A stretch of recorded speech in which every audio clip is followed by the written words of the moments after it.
In today's tutorial, let's learn how to do the Bernat baby coordinates. This is a striped blanket and we're going to begin to do that right after this.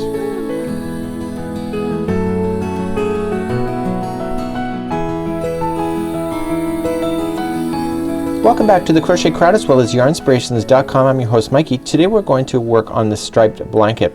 Now the tutorial I'm about to show you is actually for a different blanket, but it's exactly the same stitch because this is exactly the same pattern but using different yarn. So this is Baby Coordinates by Bernat. You'll notice that the yarn is really quite soft. You will find this in major retailers near you. So in order to follow along with the tutorial that is about to come up, you have to change a few things. So what we're going to be doing is that you're going to be doing a striping effect that's in it.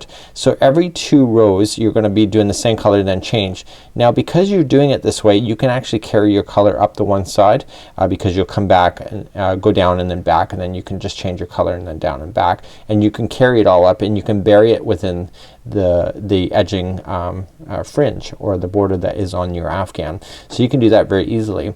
So you're going to need a size 4mm size G crochet hook today in order to follow.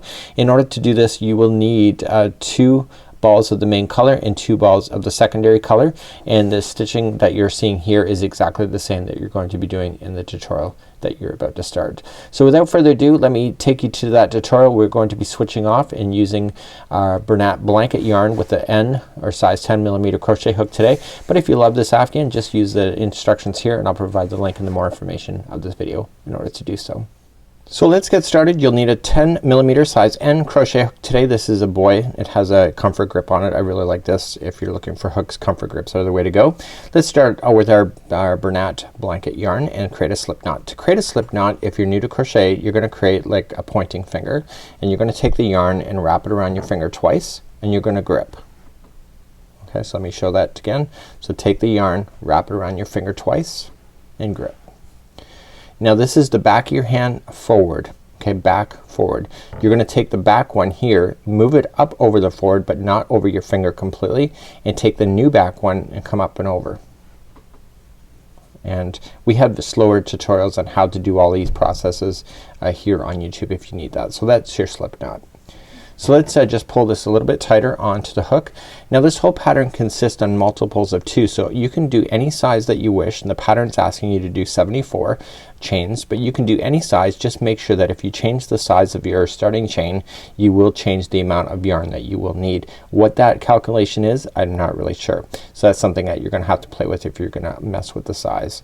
So let's begin. Remember the 1 on the hook never counts as 1, and let's just if you're gonna do the pattern exactly, just chain 74, but if you're gonna alter, just chain in sets of 2. So 1 and 2 and 1 and 2, and keep that going. 1 and 2 and 1 and 2 and 1 and 2 and 1 and 2. So if you keep them in sets in 1 and 2, you'll never have any accidents because it'll line up perfectly each and every time. So let's go on with row number 1. So we want to go second chain from the hook, so just turn it. This is chain number 1 and this is chain number 2. Turn it around and get the back hump of the chain. Okay, so just turn around, get the back hump, and just insert in, and we're going to single crochet. You're gonna follow it by a chain 1, and then you're gonna come back to the chain, skip the next chain available, and go to the second one over and single crochet. And that's all we're gonna do for this whole line. Okay, single crochet, then you're going to chain 1, skip the next one, and go the second one over and another single crochet. So we're creating the gap spaces that we're going to need. Now you'll notice that there's a gap in the final pictures if you saw it online. This is what that gapping is right here. So chain 1 and then skip the next one, go to the second over. So if you got your 74, it's gonna take you a little bit of time to get there, but it's not a big deal. So chain 1, skip the next one, go to the second one over, skip the next one, and then you'll go into the very last one. So because you did it multiples of 2, you won't have any screw ups of not getting to that very last stitch properly. So what you're gonna have now is you're gonna have these gapping spaces, and let's move on to row number 2. So let's turn our work and continue on with row number 2. So row number 2, we're going to play within these gapping spaces that you have found here, and this is what causes it to make it look like it's interlocking with each other. So to do the very first one, okay, we're going to chain 1 first, and we're going to single crochet into the first one, okay, right on top, and we're going to single crochet right into the next chain 1 space. Okay, so rows 2 and 3 are the repeat pattern, so there's 2 different rows to follow. Once you get that done, chain 1, skip the next single crochet and go right to the next chain 1 space and single crochet. So then chain 1, go right to the next chain 1 space and single crochet. Chain 1, skip and go to the next chain 1 space. Okay, chain 1, okay, single crochet. This is the last one here before you hit the end, so single crochet into the last chain 1 space, and then you're going to single crochet into the final single crochet.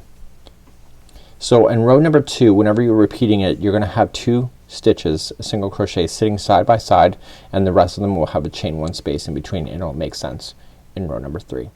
So let's turn our work and go to row number 3. So this is the second part, so rows 2 and 3 keep repeating for this whole thing.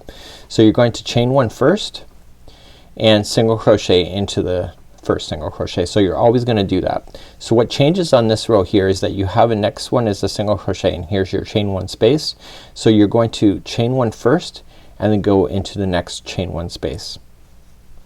Okay, so what you're looking at here is that the first one always starts off and you have like a space, and then this one is solid, and then you're creating a space again. Okay, so this is how it's gonna repeat. So once you get that done, chain 1 and then single crochet into the next chain 1 space. Single crochet, single, or sorry, that was chain 1, single crochet into the next chain 1 space, chain 1, single crochet in the next chain 1 space, and then chain 1, and this time skip over to the second single crochet. See, there's 2 in a row, and that completes that. So I'm gonna turn the work and show you how to start row number 2 once again. So just turn your work, chain up 1 to begin, single crochet into the top of the first one. So you're always gonna do that. So this time there's a chain 1 space ready for you, and then you keep moving down the road. So because it's right there, you're gonna go a single crochet into it first, then chain 1, and then keep going across. A single crochet, chain 1, single crochet, chain 1, single crochet, chain 1, single crochet, chain 1. Okay, and this time I just made a mistake. So the very last one here is that you single crochet into the final chain 1 space and then single crochet into the final. So let's turn our work and review number 3 again. So this time, okay, we chain up 1, single crochet into the first one. So you look in the row below, there's a single crochet there first, so you have to chain 1 first and then go into the next space for single crochet. Okay, do you get that? So every other row we're just start how we start changes. So chain 1, and I'm gonna finish this line because that's all you have to do. You just have to use up your 2 balls of your main color. In my case it's baby blue. When you get to the end, chain 1 and go to the final single crochet. And I'm gonna fasten off at this point, and then I'm going to show you how to do the border that is on this particular afghan. For tutorial reasons I don't want to fasten this off because I don't want to waste my yarn, because I'm gonna use it for another tutorial. So I'm going to just grab my next color, which will be white, and I'm gonna create a slip knot. And all I'm just gonna do is right where I finished off the last one, and I'm not finishing off that one just because I don't want to waste my yarn, is that I'm gonna insert into the very corner, and I'm gonna work myself down an edge. So not back across, but down one edge. Just take the yarn and fasten on, chain 1, and do 3 single crochets into the same spot. So 1,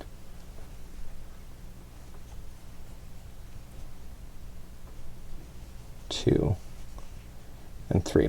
So whenever you turn a corner, you always need to put 3 single crochets into the same corner. So because you've been doing single crochet, all you have to just do is just go down the edge and do 1 single crochet into the end of each one of the rows that you did, and it will work out perfectly each and every time, and it will go really quickly because you're using big fat yarn. So once you're down at the next corner, it's going to be 3 single crochets into that same spot. So the 3 allows it to make the 90-degree turn that you need for your afghans. So along the bottom here, what you have to just do is that you're gonna go into a chain 1 space first, and then you're going to go into the bottom of that stitch there. Okay, you see what I'm saying by the bottom? So the next one's in a chain 1 space, and the next one's in the bottom. Okay, and you just keep doing that all the way around. So what are you gonna do in the corners? If you said 3 single crochets and then work yourself up the other side, and then in your next corner 3 single crochets and work yourself back, that's all you need to do for this particular afghan. So it's just one time around and you'll have a perfect afghan each and every time. So that's how you do this simple baby blanket. It really is truly simple. Till next time, I'm Mikey on behalf of the Crochet Crowd as well as yarnspirations.com. I'll see you. Bye bye.